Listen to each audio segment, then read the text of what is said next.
સોમનાથ સ્વાભિમાન પર્વ કાર્યક્રમમાં આપણી સૌની સાથે મંચ ઉપર ઉપસ્થિત વિશ્વના સર્વાધિક લોકપ્રિય નેતા અને ભારતના યશસ્વી વડાપ્રધાન આદરણીય શ્રી નરેન્દ્રભાઈ મોદી સાહેબ, મારા સાથી નાયબ મુખ્યમંત્રી શ્રી હર્ષભાઈ સંઘવી, મારા સાથી મંત્રી શ્રી જીતુભાઈ વાઘાણી, અર્જુનભાઈ મોઢવાડિયા, પ્રદ્યુમનભાઈ વાજા, કૌશિકભાઈ વેકરિયા, સાંસદ શ્રી રાજેશભાઈ ચુડાસમા, આમંત્રિત સર્વે સંતગણ, પ્રેસ મીડિયાના મિત્રો, સૌને મારા નમસ્કાર.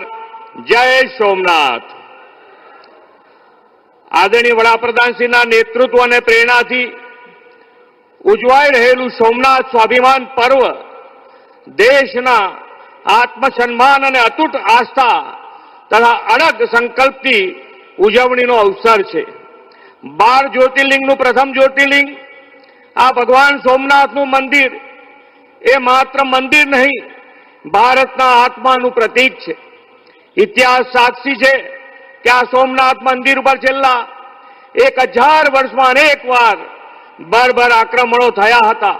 મંદિરને તોડવાનો પ્રયાસ થયો, પરંતુ કોઈ આક્રમણો ક્યારેય ભારતની આસ્થાને તોડી શક્યા નથી. આજે પણ ભવ્યતા અને દિવ્યતાથી ભગવાન સોમનાથ બિરાજમાન છે. સોમનાથથી અખંડ આસ્થાની કથા અનેક વીરોના ત્યાગ અને બલિદાનથી ભરેલી છે.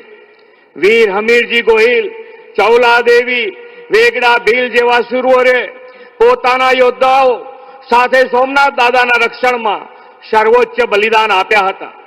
આજે આખા જગતમાં સ્વની ચર્ચા છે, ત્યારે આદરણીય વડાપ્રધાન શ્રી મોદી સાહેબે દેશના ઇતિહાસમાં જોઈએ એવું સ્થાન નહીં પામેલા સ્વાભિમાનના યુદ્ધને અને સોમનાથ દાદાના રક્ષણ માટે સમર્પિત થઈ ગયેલા શૂરવીરોની શહાદતને યાદ કર્યા છે.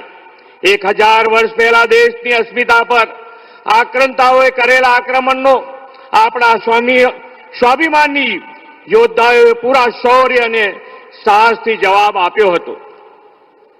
જનમાનસમાં આવા સ્વાભિમાનની જ્યોતિ જલાવી રહે એવા વિચાર માત્ર આદરણીય વડાપ્રધાન શ્રી નરેન્દ્રભાઈ જેવા યુગ પુરુષને જ આવે. આપણે સૌ નસીબદાર છીએ કે વિશ્વના વિકાસ પુરુષ એવા વડાપ્રધાન શ્રી મોદી સાહેબ આજે આપણને પ્રેરણા આપી રહ્યા છે. આખા યુગનું નિર્માણ કરનાર વિઝનરી લોકનાયક શ્રી મોદી સાહેબે પ્રત્યેક ભારતવાસીઓના સાંસ્કૃતિક રાષ્ટ્રવાદનો જે ભાવ જગાડ્યો છે તેનું ગૌરવ કરવાનો આ અનેરો અવસર છે. સોમનાથ મંદિરની ગાથા કોઈ વિનાશની ગાથા નથી.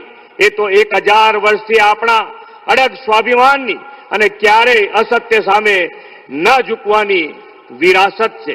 ગુજરાતના પનોતા પુત્ર લોહ પુરુષ સરદાર સાહેબે દેશની આઝાદી પછી સોમનાથ મંદિરના પુનઃનિર્માણનો સંકલ્પ કર્યો હતો.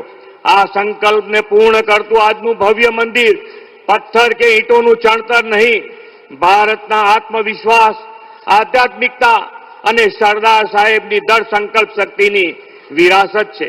વડાપ્રધાન શ્રી મોદી સાહેબે આપણા શ્રદ્ધાના કેન્દ્રોની આવી વિરાસતને જાળવીને આધુનિક કાયાકલ્પ કરવાની સંસ્કૃતિ વિકસાવી છે.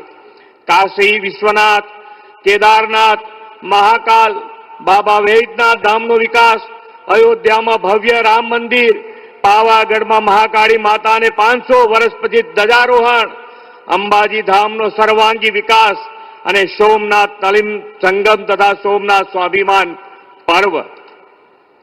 વડાપ્રધાનશ્રીએ યાત્રાધામોના આવા હોલિસ્ટિક ડેવલપમેન્ટની જે પરંપરા ઊભી કરી છે તે વિકસિત ભારત 2047નો આધ્યાત્મિક સ્તંભ છે. વડાપ્રધાનશ્રીના નેતૃત્વ અને દિશા દર્શનમાં વિકસિત ભારત માટે આપણે દેશના ભવ્ય વારસાનું જતન કરવા સતત પ્રયત્નશીલ રહીએ. વ્યક્તિગત જીવનમાં શ્રદ્ધા અને ભક્તિ વધારીને સામાજિક સદભાવના અને સમરસતા માટે કાર્યરત રહીએ. વિકસિત ભારત, આત્મનિર્ભર ભારતનું નિર્માણ આપણો મૂળ જીવન મંત્ર બનાવીએ. આપણે સૌ સોમનાથ દાદાના ચરણોમાં પ્રાર્થના કરીએ કે લોક લાડીલા વડાપ્રધાન શ્રી મોદી સાહેબને દીર્ઘાયુ અને અખંડ શક્તિ આપે. ભગવાન સોમનાથના કૃપા આશીષથી તેમના નેતૃત્વમાં ભારત વિશ્વગુરુ સ્થાને બિરાજે. આ સોમનાથ સ્વાભિમાન પર્વ એ દિશામાં પ્રેરણા આપનારો ઉત્સવ બને એ જ પ્રાર્થના સાથે વિરમું છું. ભારત માતા કી જય. વંદે માતરમ. જય જય ગરવી ગુજરાત. જય સોમનાથ.